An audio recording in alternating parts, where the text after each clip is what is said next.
I cannot speak so well, and nothing so well, no, nor mean better. By the pattern of mine own thoughts, I cut out the purity of his. Take hands a bargain, and friends unknown, you shall bear witness to it. I give my daughter to him, and will make her portion equal his. Oh, that must be the virtue of your daughter. But come on, contract us before these witnesses. Come, your hand, and daughter, yours. Soft, swain, a while, beseech you. Have you a father? I have, but what of him? Knows he of this? He neither does nor shall. Methinks a father is at the nuptial of his son a guest that best becomes the table. Pray you once more, is not your father grown incapable of reasonable affairs? Is he not stupid with age and altering loins? No, good sir. He has his health and ampler strength indeed than most have of his age. By my white beard, you offer him, if this be so, a wrong. The father, in whose joy is nothing else but fair posterity, should hold some counsel in such a business. I yield all this. But for some other reasons, my grave sir, which is not fit, you know, I not acquaint my father of this business. Let him know it. He shall not. Prithee, let him. No, he must not. Let him, my son. He shall not give to grieve at knowing of thy choice.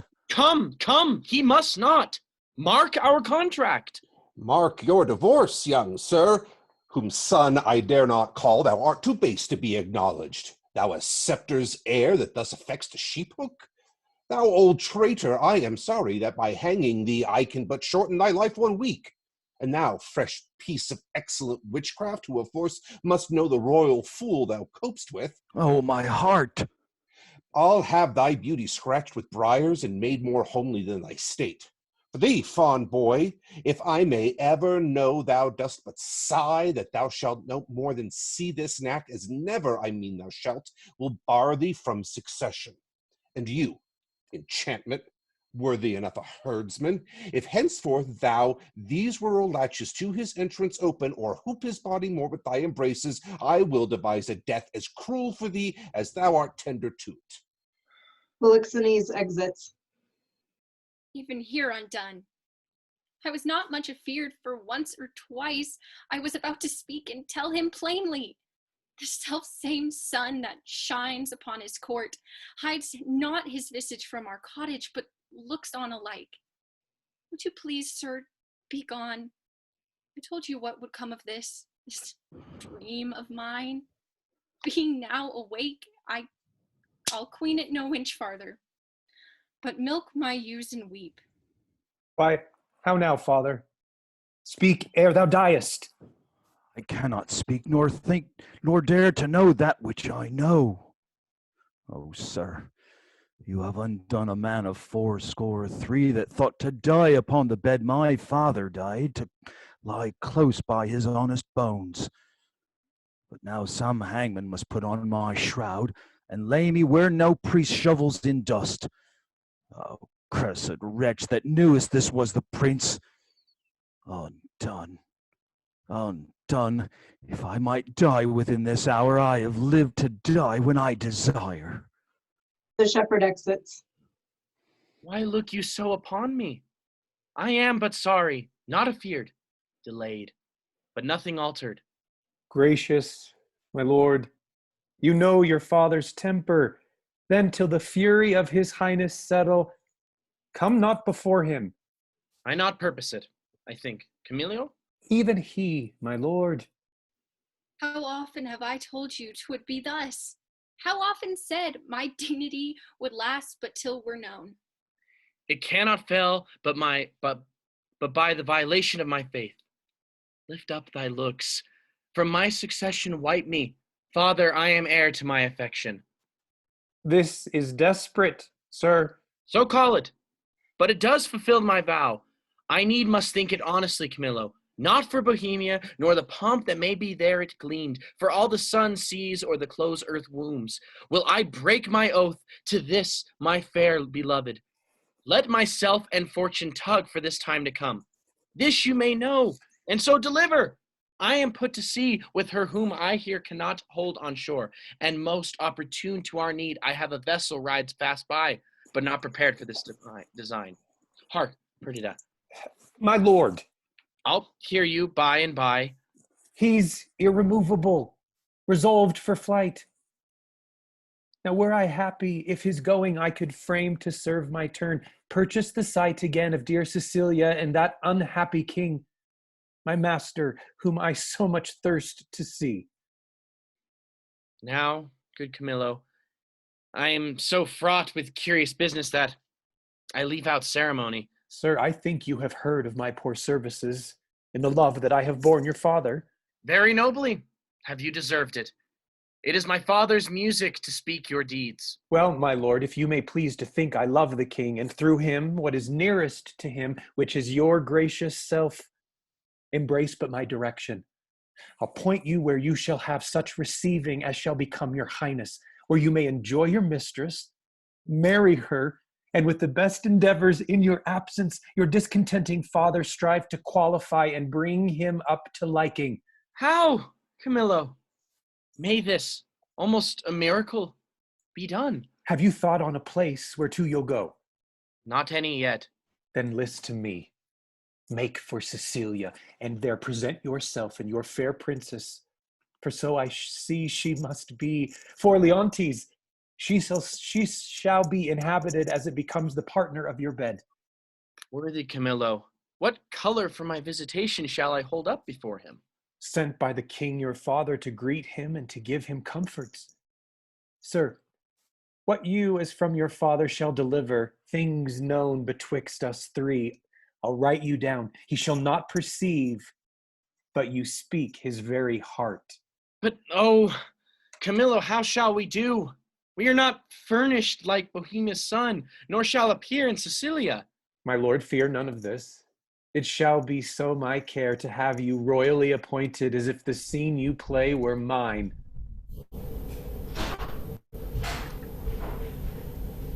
Ha ha! What a fool honesty is, and trust his sworn brother, a very simple gentleman. I have sold all my trumpery, by which means I saw whose purse was best in picture, and what I saw, to my good use, I remembered. I picked and cut most of their festival purses.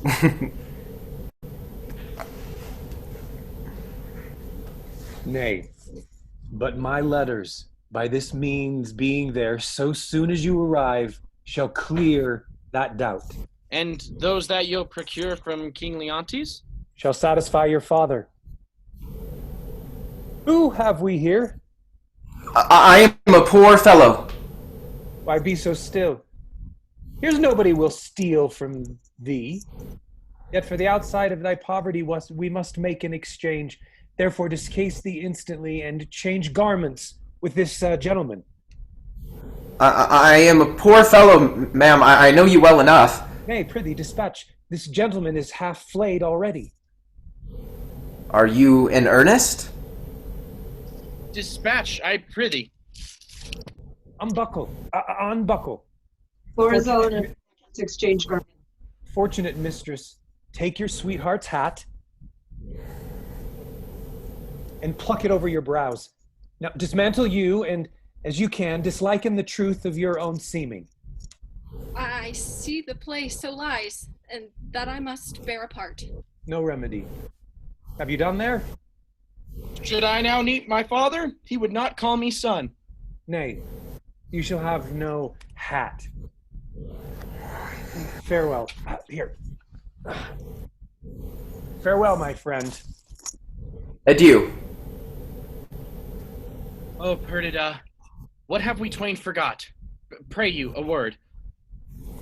What I do next shall be to tell the king of this escape, and whether they are bound, wherein my hope is I shall so prevail to force him after, in whose company I shall review Cecilia, for whose sight I have a woman's longing.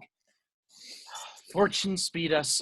Thus we set on, Camillo, to the seaside. The swifter speed, the better. Exit Florizel, Perdita, and Camillo. I understand the business.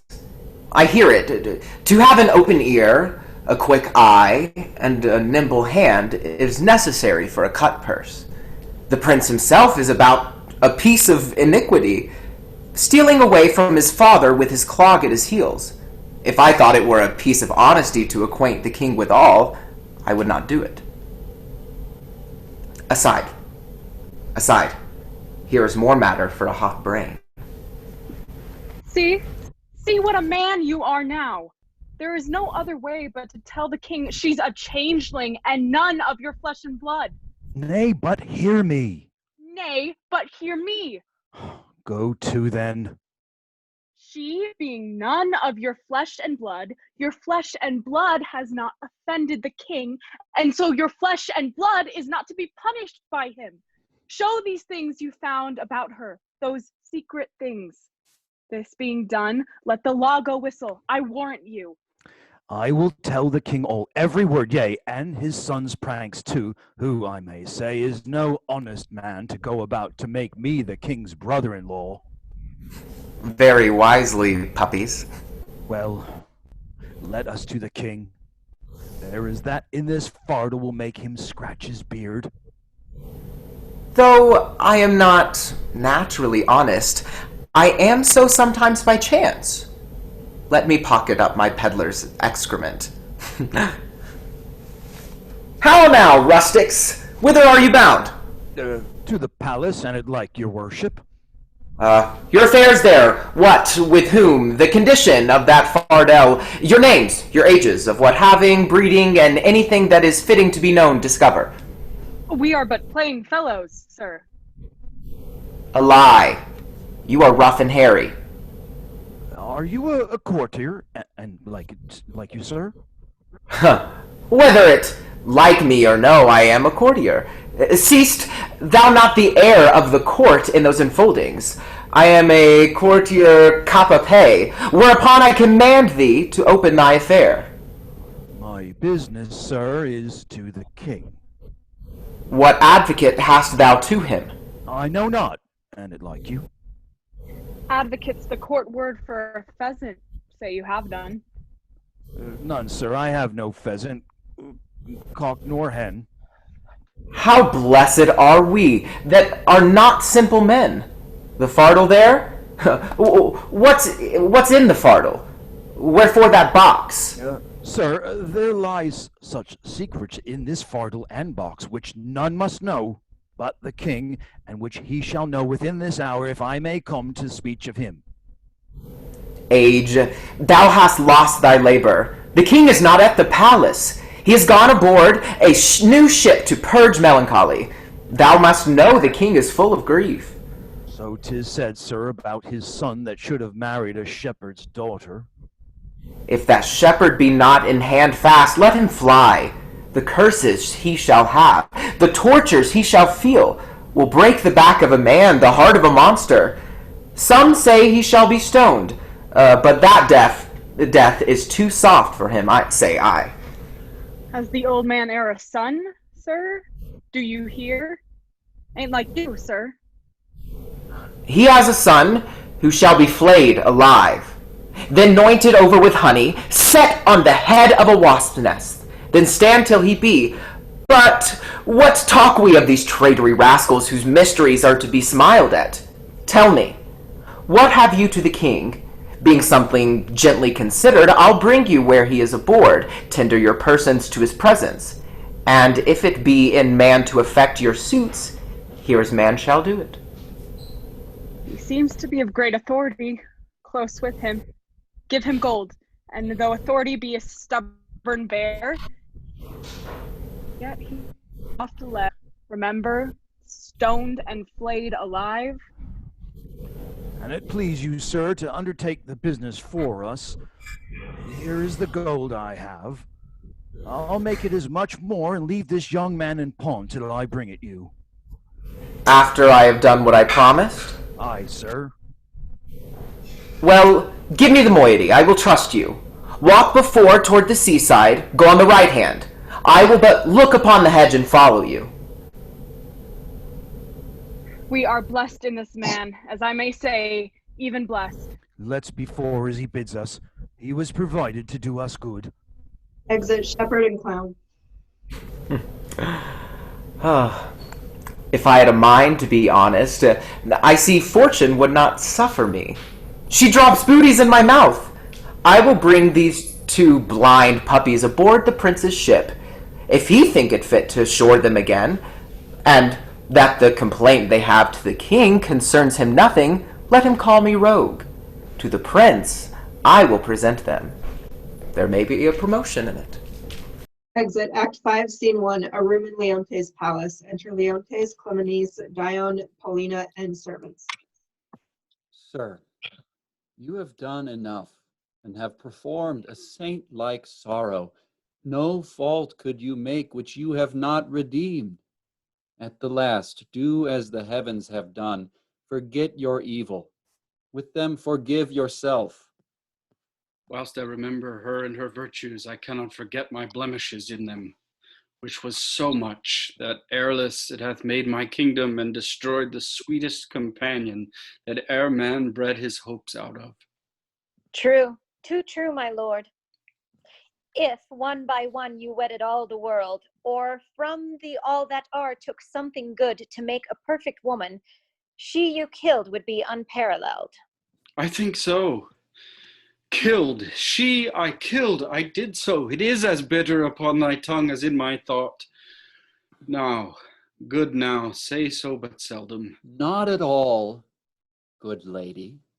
You might have spoken 1,000 things that would have done the time more benefit and graced your kindness better. You are one of those would have him wed again. If you would not so, you pity not the state, nor the remembrance of his most sovereign name. Consider little what dangers, by his highness's fail of issue, may drop upon his kingdom and devour uncertain lookers on. What were more holy for present comfort and for future good than to bless the bed of majesty again with a sweet fellow to it? There is none worthy respecting her that's gone. Besides, the gods will have fulfilled their secret purposes. For has not the divine Apollo said that King Leontes shall not have an heir till his lost child be found? Care not for issue. The crown will find an heir. Good Paulina, who hast the memory of Hermione, I know in honor, oh, that ever I had squared me to thy counsel. Then, even now, I might have looked upon my queen's full eyes, have taken treasure from her lips, and left them more rich for what they have yielded. Thou speakst truth. No more such wives, therefore, no wife, one worse and better used, would make her sainted spirit again possess her corpse, and on this stage, where we're offenders now, appear soul vexed. Had she such power, she had just cause. She had. Then good, my lords, bear witness to this oath. You tempt him overmuch. Unless another, as like Hermione, as is her picture, affront his eye. Good madam. I have done. Yet, if my lord will marry, give me the office to choose you a queen. She shall not be so young as was your former, but she shall be such as walked your first queen's ghost. My true Paulina, we shall not marry till thou bidst us.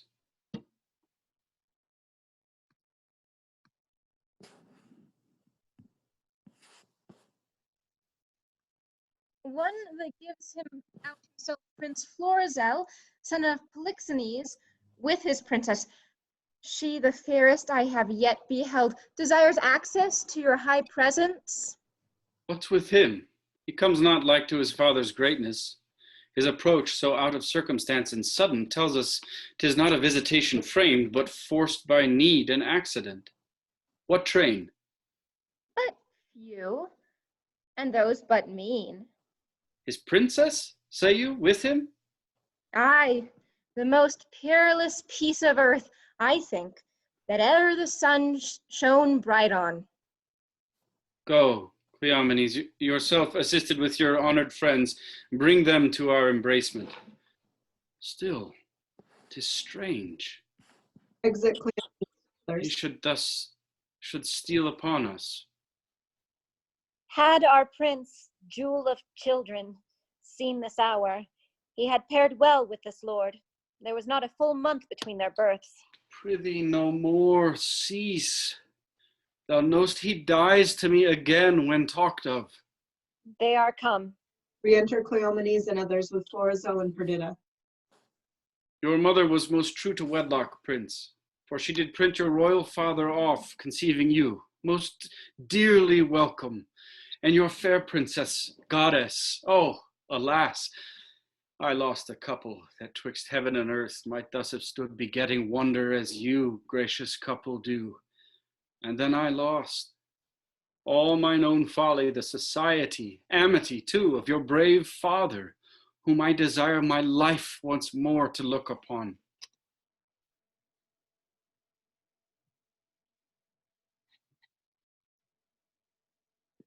By his command have I here touched Sicilia, and from him give you all the greetings that a king at friend can send his brother. And, but infirmity, which waits upon worn times, hath something seized his wished ability. He had himself the lands and waters twixt your throne, and is measured to look upon you, whom he loves. He bade me say so. Oh, my brother, good gentleman, the wrongs I have done thee stir afresh within me. Welcome hither, as is the spring to the earth.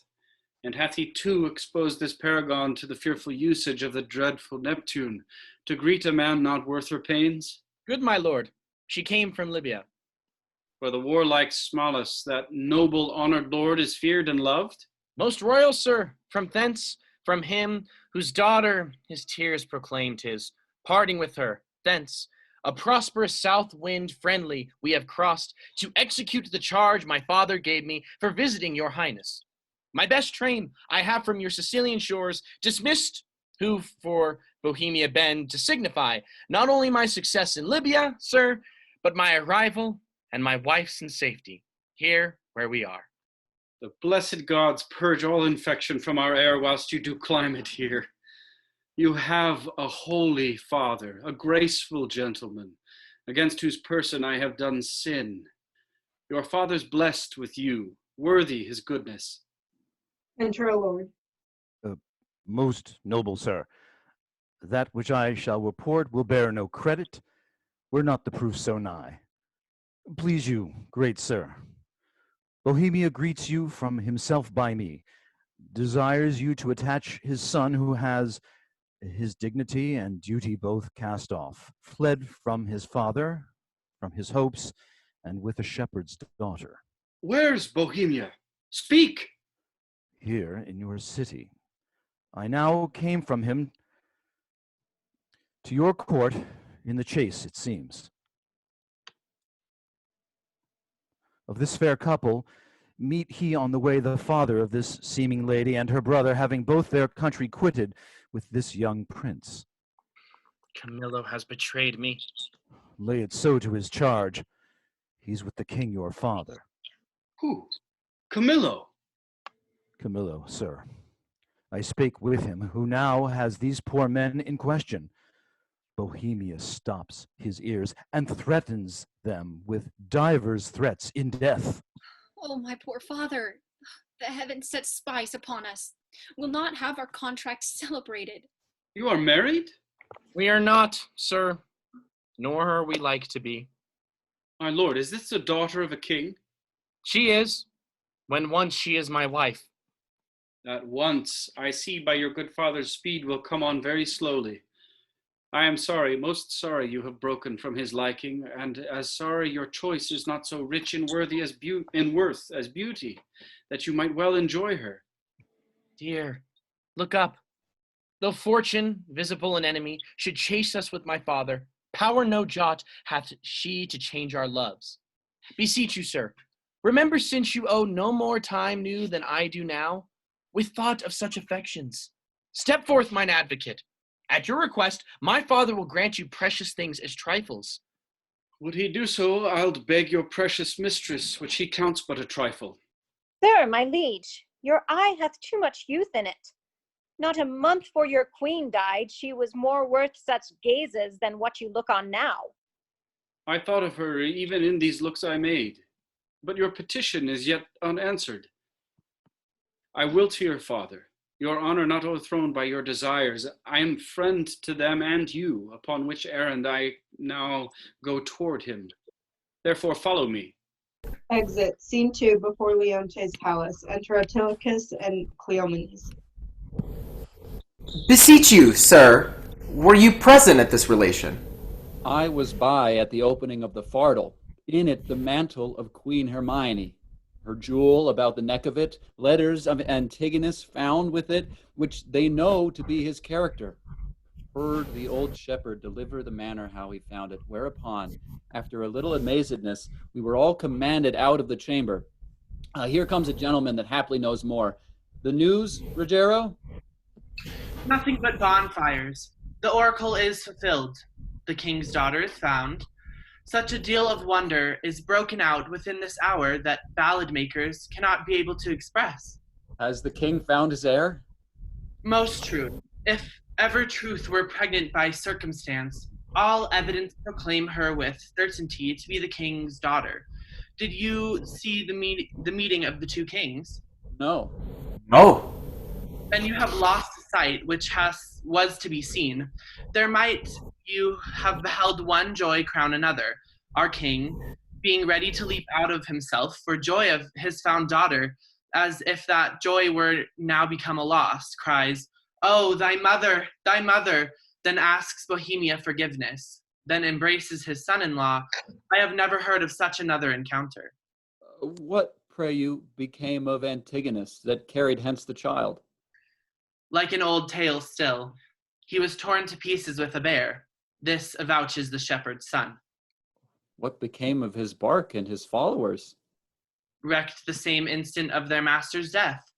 One of the prettiest touches of all was the relation of the queen's death, with the manner of how she came to bravely, confessed and lamented by the king, how attentiveness wounded his daughter, till she did, with an alas, I would fain say bleed tears, who was most marble there changed color, some swooned, all sorrowed. Are they returned to the court? No, the princess, hearing of her mother's statue, which is in the keeping of Paulina, a piece many years is in doing, and now newly performed by that rare Italian master, Giulio Romano, who so near to Hermione hath done Hermione that they say one would speak to her and stand in hope of answer. Thither, with all greediness of affection, they are gone. Shall we thither, and with our company piece the rejoicing? Let's along. Exit, gentlemen. Now, had I not the dash of my former life in me, would preferment drop on my head.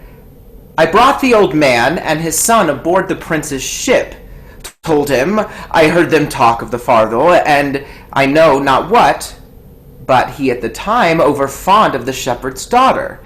This mystery remained undiscovered, but 'tis all one to me, for I had been the finder out of this secret. It would not have relished among my other discredits. Well, come, boy. I am past more children, but thy sons and daughters will be all gentlemen born. You are well met, sir. You denied to fight with me this other day because I was no gentleman born. See you these clothes? Say you see them not and think me still no gentleman born? Give me the lie. Do, and try whether I am not now a gentleman born. I know you are now, sir, a gentleman born. I, and have been so any time these 4 hours. And so have I, boy. So you have. But I was a gentleman born before my father, for the king's son took me by the hand and called me brother, and then the two kings called my father brother, and then the prince my brother, and the princess my sister called my father father. And so we wept, and there was the first gentleman-like tears that ever we shed. I humbly beseech you, sir, to pardon me all the faults I've committed to your worship, and to give me your good report to the prince my master. Prithee, son, do it, for we must be gentle now. We are gentlemen. Thou wilt amend thy life? Aye, and it like your good worship. Give me thy hand. I will swear to the prince thou art as honest a true fellow as any is in Bohemia. You may say it, but not swear it. No, not swear it now. I am a gentleman. Let Boers and Franklin say it. I'll swear it. How if it be false, son? If it be ne'er so false, a true gentleman may swear it in the behalf of his friend. And I'll swear to the prince thou art a tall fellow. I will prove so, sir, to my power. The kings and the princes, our kindred, are going to see the queen's picture. Come, follow us. Exit scene 3, a chapel in Paulina's house. Enter Leontes, Polixenes, Florizel, Perdita, Camillo, Paulina, lords, and attendants. Paulina, we honor you with trouble. Your gallery have we passed through, not without much content in many singularities. But we saw not that which my daughter came to look upon, the statue of her mother. As she lived peerless, so her dead likeness, I do well keep it lonely, apart. But here it is. Prepare to see the life as lively mocked as ever. Still sleep mocked death. Behold, and say 'tis well. Paulina draws a curtain and discovers Hermione standing like a statue. I like your silence. It the more shows off your wonder. But yet speak first, you, my liege. Comes it something near? Her natural posture. Chide me, dear stone, that I may say indeed, thou art Hermione. Or rather, thou art she in thy not chiding. But yet, Paulina, Hermione was not so much wrinkled, nothing so aged as this seems. So much the more our carver's excellence, which lets go by some 16 years and makes her as she lived now. As now she might have done, so much to my good comfort as it is now piercing to my soul. O royal peace, there's magic in thy majesty, which has my evils conjured to remembrance, and from thy admiring daughter took the spirit standing like stone with thee. And give me leave, and do not say 'tis superstition, that I kneel and then implore her blessing. Lady, dear queen, that ended when I but began, give me the hand of yours to kiss. Oh, patience. The statue is but newly fixed, the color's not dry. Indeed, my lord, if I had thought the sight of my poor image would thus have wrought you, for the stone is mine, I'd not have shown it. Do not draw the curtain. No longer shall you gaze on it, lest your fancy may think anon it moves. Let be. What was he that did make it? See, my lords, would you not deem it breathed? And that those veins did verily bear blood? Masterly done. The very life seemed warm upon her lip. The fixture of her eye has motion in't, as we are mocked with art. I'll draw the curtain. My lord's almost so far transported that he'll think anon it lives. Oh, sweet Paulina, make me to think so 20 years together, let alone. Still, methinks, there's an air comes from her. What fine chisel could ever yet cut breath? Let no man mock me, for I will kiss her. Good, my lord, forbear. The ruddiness upon her lip is wet. You'll mar it if you kiss it, stain your own with oily painting. Shall I draw the curtain? No, not these 20 years. So long could I stand by, a looker on. Either forbear, quit presently the chapel, or resolve you for more amazement. If you can behold it, I'll make the statue move indeed, descend, and take you by the hand. But then you'll think, which I protest again, I am assisted by wicked powers. What you can make her do, I am content to look on. It is required you do awake your faith. Proceed. No foot shall stir. Music, awake her, strike! 'Tis time, descend. Be stone no more, approach. Strike all that look upon with marvel. Come, I'll fill your grave up. You perceive she stirs. Hermione comes down. Start not. Her action shall be holy as you hear my spell is lawful. Do not shun her until you see her die again, for then you kill her double. Nay, present your hand. When she was young, you wooed her. Now in age, is she become the suitor? Oh, she's warm. If this be magic, let it be an art lawful as eating. She embraces him. She hangs about his neck. If she pertain to life, let her speak too. That she is living, were it but told you, should be hooted at like an old tale. But it appears she lives, though yet she speaks not. Mark a little while. Please you to interpose, fair madam. Kneel and pray your mother's blessing. Turn, good lady. Our Perdita is found. You gods, look down and from your sacred vials pour your grace. Graces upon my daughter's head. Tell me, mine own, where hast thou been preserved? Where lived? How found thy father's court? For thou shalt hear that I, knowing that Paulina, that the oracle gave hope thou west in being, have preserved myself to see the issue. There's time enough for that. Lest they desire upon this push to trouble your joys with like relation. Go together, you precious winners all. Let's from this place. What? Look upon my brother. Both your pardons that e'er I put between your holy looks my ill suspicion. Good Paulina, lead us from hence, where we may leisurely each one demand an answer to his part performed in this wide gap of time since first we were dissevered. Hastily, lead away. Exit. End of play.